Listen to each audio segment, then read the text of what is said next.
Olá, esse é o programa OAB Nacional, uma produção e realização da Ordem dos Advogados do Brasil. Aqui você fica por dentro das novidades da advocacia e dos últimos acontecimentos do Judiciário. Fique com a gente, já estamos no ar.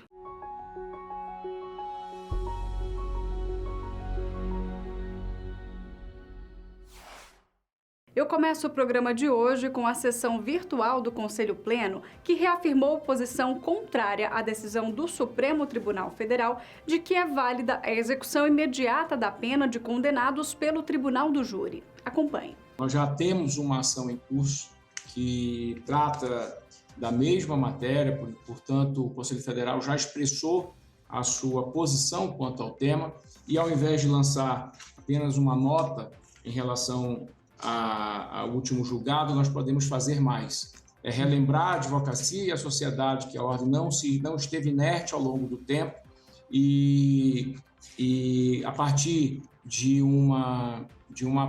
do apoio retirado nesta sessão, nós colocarmos mais energia nessa ADI, que é a 6783, e tentarmos reverter a posição do Supremo através do diálogo, através da apresentação de novos memoriais e demonstrando a necessidade de defendermos o texto constitucional quanto à presunção de inocência. Eu coloco esse encaminhamento em apreciação, em discussão.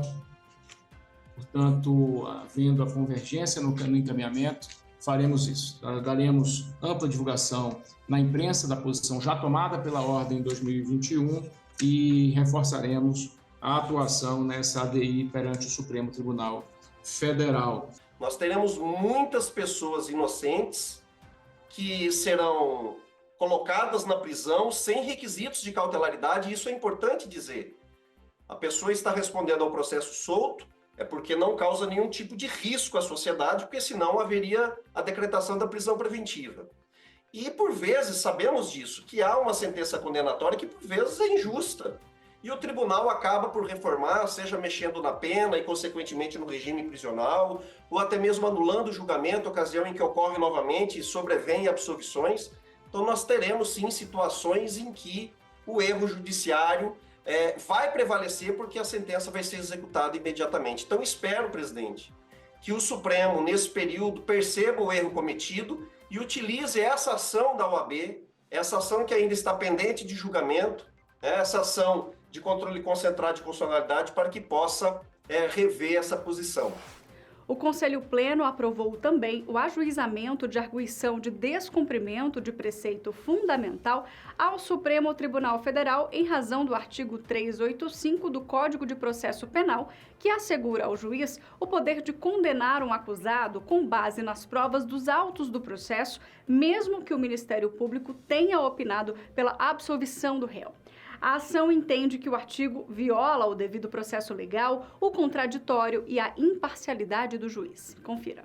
O sistema processual penal pressupõe a divisão das funções de investigação, acusação e julgamento para indivíduos diferentes.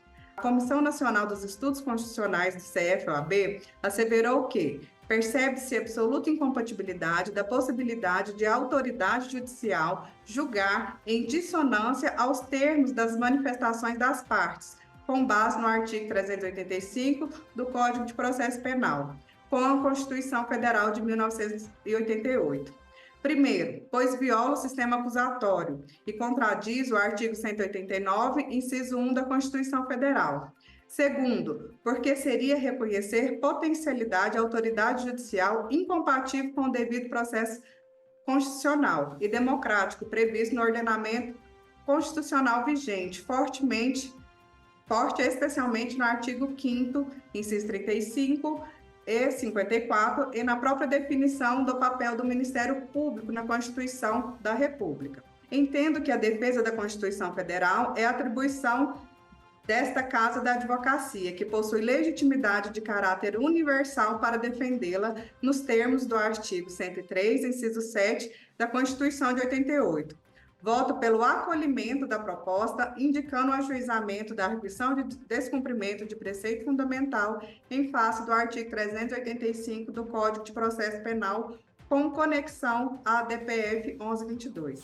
Ainda durante a sessão, a Ordem dos Advogados do Brasil aprovou o ajuizamento de uma ação direta de constitucionalidade contra a lei estadual que alterou o valor-teto das requisições de pequeno valor do Acre. Detalhes que você acompanha agora, veja só. O ato das disposições constitucionais transitórias determinou que os pequenos valores nos estados e municípios seriam, respectivamente, de 30 e até 40 salários mínimos.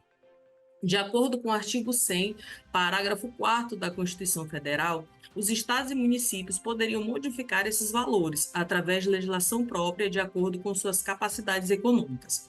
O artigo 97, parágrafo 12 do ADCT, estipula que, caso a legislação própria mencionada no artigo 100, parágrafo 4º da Constituição Federal, não seja publicada em até 180 dias, a partir da data da publicação da Emenda Constitucional número 62 de 2009, será considerado como pequeno valor nos estados e municípios a quantia de 30 até 40 salários mínimos, respectivamente.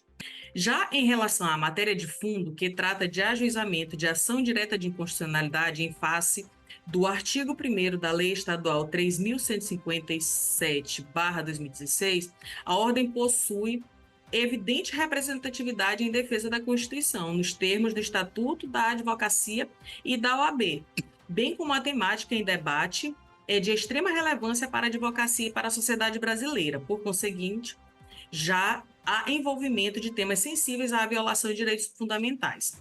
Ante o exposto, entendo que a defesa da Constituição Federal é a atribuição desta Casa da Advocacia, que possui legitimidade de caráter universal para defendê-la nos termos do artigo 103, inciso 7 da Constituição Federal. Voto pelo acolhimento da proposta, indicando o ajuizamento de ação direta de inconstitucionalidade em face do artigo 1º da Lei Estadual número 3.157/2016.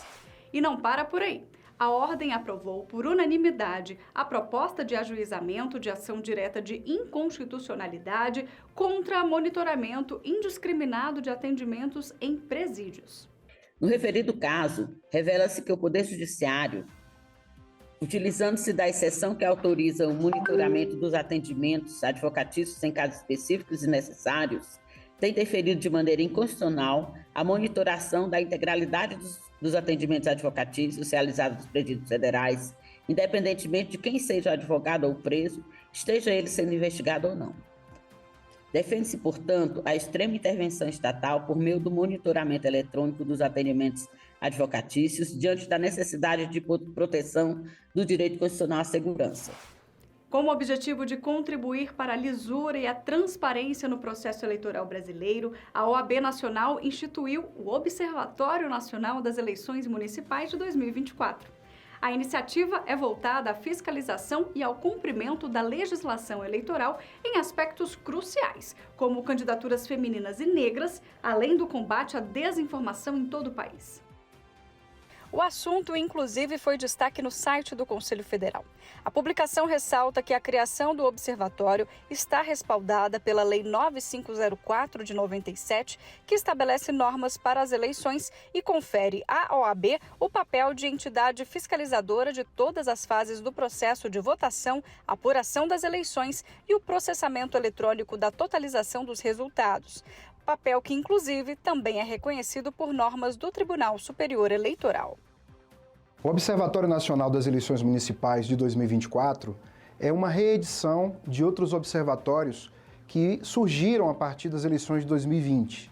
Em 2022, nós tivemos também um outro observatório e que agora surge com uma nova roupagem e com preocupações inovadas.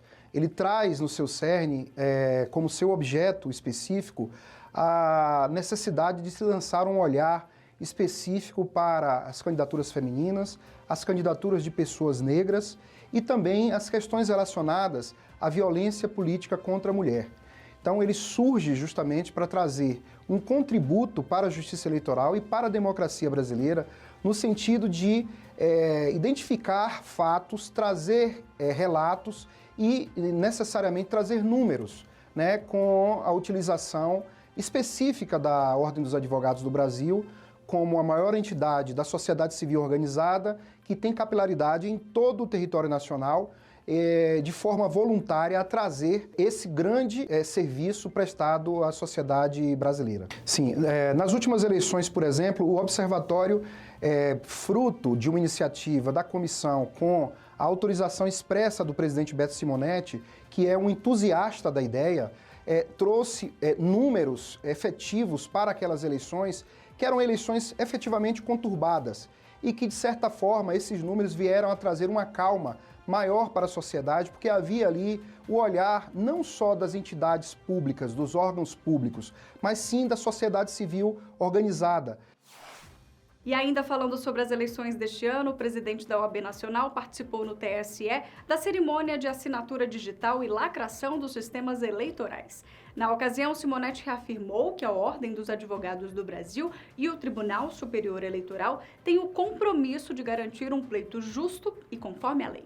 A assinatura digital e a lacração dos sistemas eleitorais na presença de toda a cidadania, representada pelos partidos políticos e por entidades fiscalizadoras como a OAB, simboliza a lisura e a segurança do processo eleitoral.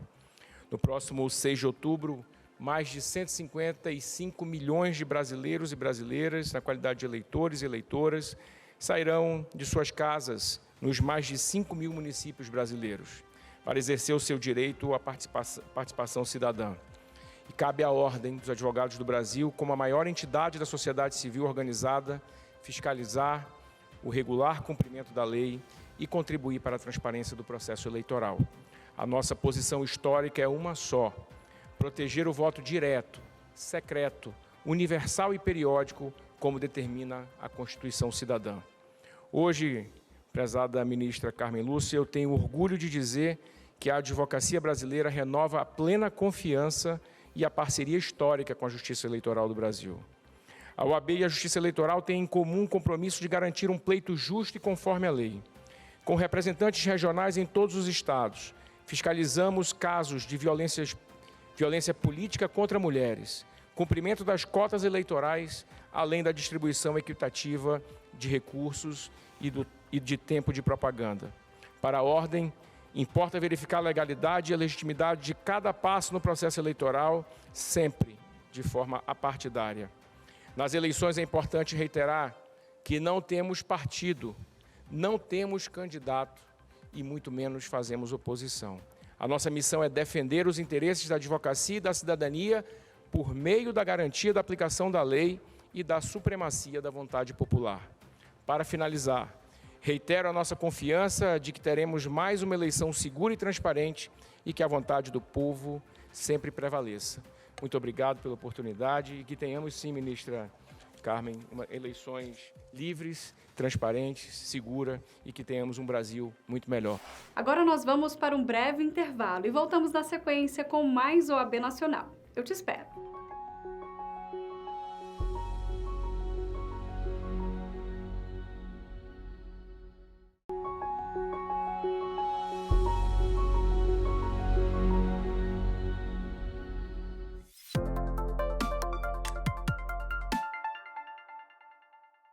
Em participação virtual na sessão do Conselho de Direitos Humanos da Organização das Nações Unidas, o presidente do Conselho Federal da OAB, Beto Simonetti, discursou no painel Verdade, Justiça e Reparação sobre a importância da justiça de transição e o aprimoramento do debate sobre seus pilares. O encontro, que acontece em Genebra, na Suíça, conta com a participação de líderes e representantes da sociedade civil do mundo inteiro. Ladies and gentlemen, as a representative of the Brazilian Bar Association, I am deeply honored to contribute to this important discussion on the promotion of truth, justice, and reparation. The legal profession in Brazil has achieved constitutional recognition as an essential service to the administration of justice, due to its vital role in resisting oppression during the Brazilian military regime. It is the responsibility of the civil society organizations, international institutions, and public authorities to advance the discourse on the foundational pillars of transitional justice. Strengthening democracy, particularly in Latin American countries, requires a transitional justice process that is victim-centered and reflective of the historical experience of marginalized populations. Human rights violations have both immediate and long-term consequences Therefore, in addition to promoting truth, justice, and reparation, it is crucial to implement effective mechanisms for non-recurrence.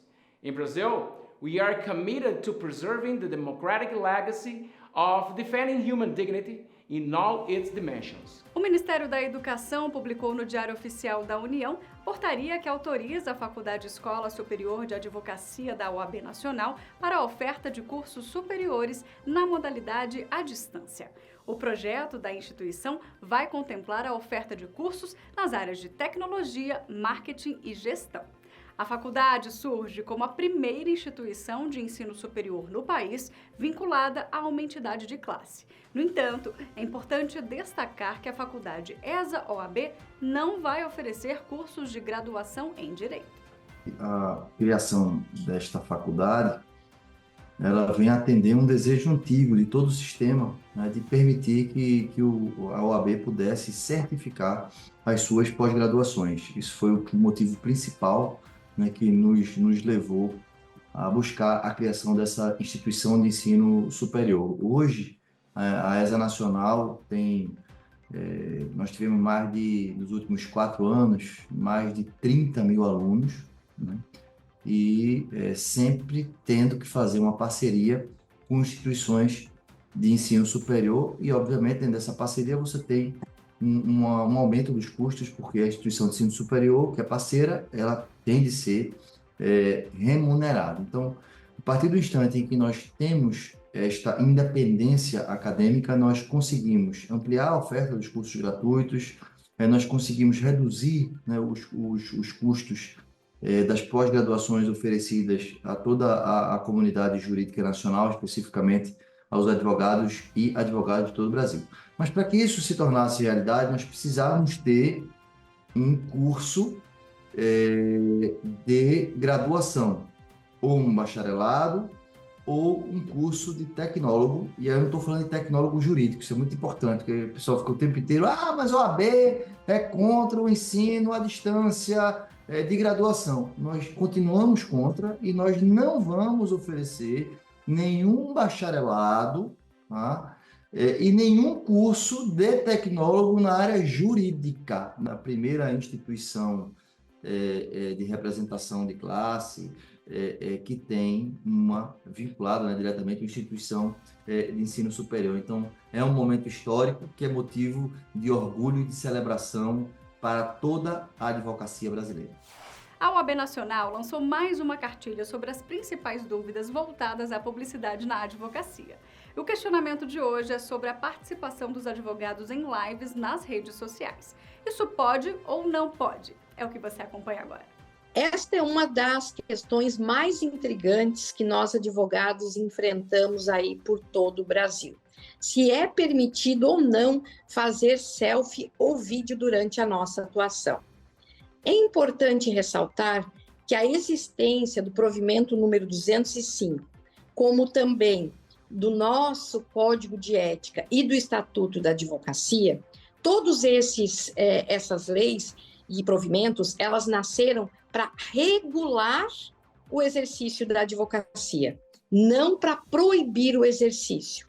Logo, é permitido a divulgação de imagem, vídeo ou áudio contendo a atuação profissional. Contudo, é importante que tomemos alguns cuidados na divulgação da nossa atuação profissional, principalmente em não fazer divulgação daquelas ações que são alcançadas pelo segredo de justiça. Temos sempre, a despeito do que diz o nosso estatuto, nosso código de ética, de respeitar o sigilo e a dignidade profissional. Portanto, também é importante ressaltar que é vedada a referência ou menção a decisões judiciais e também resultados de qualquer natureza obtidos em procedimentos patrocinados pelo advogado ou pela advogada. É muito comum verificarmos nas redes sociais o advogado postando: ganhei mais uma ação, a respeito de tal tema, ganhei a tese e discorrer a respeito desses resultados. Então, é vedado, então, fazer menção direta a decisões judiciais e resultados de qualquer natureza obtidos em procedimentos patrocinados pelo advogado e pela advogada. Vejam que esta vedação está lá no artigo 4º, parágrafo 2º, também do provimento 205 de 2021. Ainda é importante ressaltar que devemos respeitar as regras, sempre, em qualquer publicação nas redes sociais. Temos que ter sempre sobriedade e descrição na divulgação dessas imagens e desse áudio, procurando evitar danças mirabolantes, procurando evitar frases de impacto. Temos que ter sobriedade e discrição na nossa atuação profissional. Você sabe quem foi Esperança Garcia? Mulher escravizada que aprendeu a ler e a escrever como ferramenta de defesa contra as violências impostas pelos senhores de escravos. Sua trajetória reforça o papel transformador da educação e pela luta por direitos. Confira.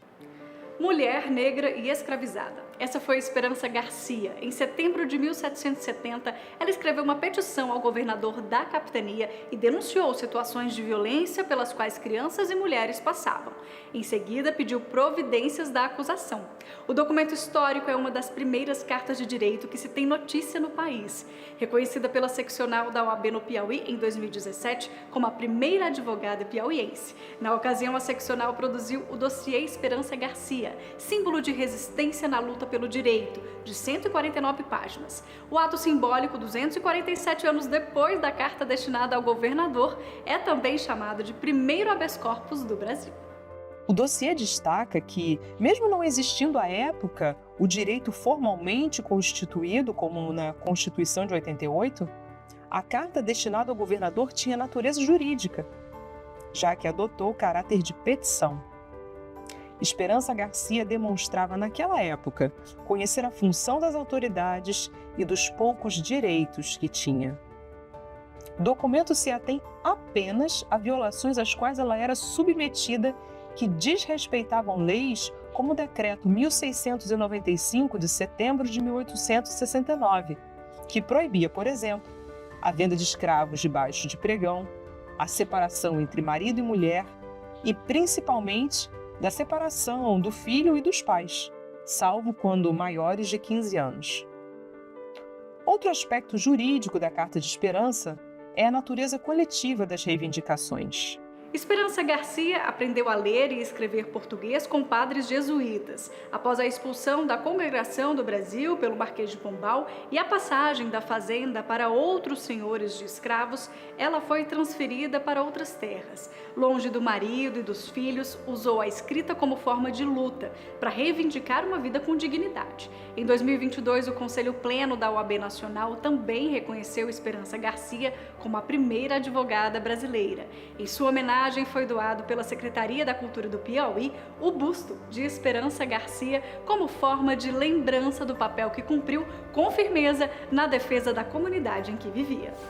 Infelizmente, ainda é comum ver por aí situações discriminatórias que atingem principalmente as pessoas com deficiência, sejam em atos ou pela simples omissão de condutas previstas na legislação. Em situações como essa, as condutas têm sido punidas pelos tribunais brasileiros?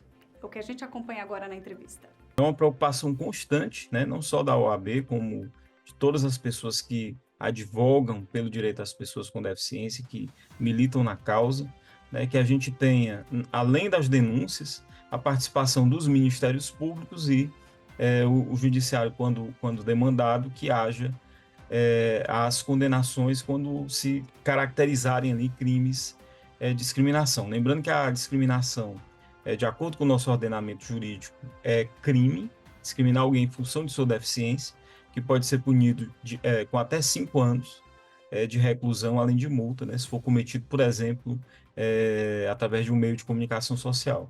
Então, essa preocupação existe. Recentemente, eu tive participação em uma reunião do CNJ, Comitê de Pessoas com Deficiência, e também levei essa preocupação lá, né? A gente fez um protocolo formal sugerindo uma campanha contra o capacitismo, uma campanha nacional, foi aprovado pelo comitê, estou falando aqui em primeira mão para vocês, inclusive, e a gente espera que tenha, né, no bojo dessa campanha também, uma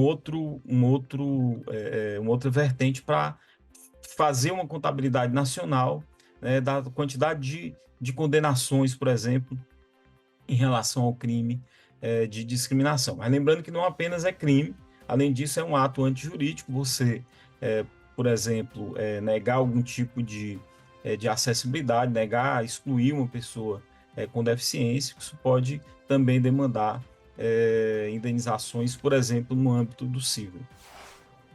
Essa gestão à frente da Ordem dos Advogados do Brasil tem cada vez mais conquistado avanços legislativos em defesa da advocacia e da representação da classe. Trabalho contínuo que faz com que a OAB esteja sempre em diálogo constante para que a profissão nunca deixe de avançar. Quem traz os detalhes para a gente é o vice-presidente da OAB Nacional, Rafael Horn. Confira. Estivemos no Congresso Nacional principalmente para reforçar o diálogo institucional importantíssimo para a aprovação de projetos de lei de interesse da classe, como o que cuida da segurança do exercício profissional, com os advogados e advogadas que, agredidos no exercício profissional, têm o direito a medidas protetivas, como também o aumento da pena para aqueles que forem agredidos ou assassinados enquanto exercerem a advocacia. Da mesma forma, aquele PL do senador Carlos Portinho, que garante o caráter alimentar da verba honorária, importantíssima para dar a preferência quando da cobrança desses honorários em juízo. E, por fim, também a PEC da sustentação oral, uma PEC importante que tramita no Senado Federal, que garante a voz e vez do advogado em todas as tribunas de tribunais judiciais ou administrativos. São alguns dos projetos de lei de interesse da classe que a Ordem acompanha, sempre dialogando com todos os parlamentares, com isso garantindo uma melhoria no exercício profissional. Este programa é mais uma produção da Ordem dos Advogados do Brasil. Aqui você fica por dentro das informações da advocacia e do judiciário, além de acompanhar entrevistas especiais, matérias exclusivas e muito mais. Eu sou Mariana Xavier e agradeço pela sua companhia. Eu te espero na próxima semana. Até lá!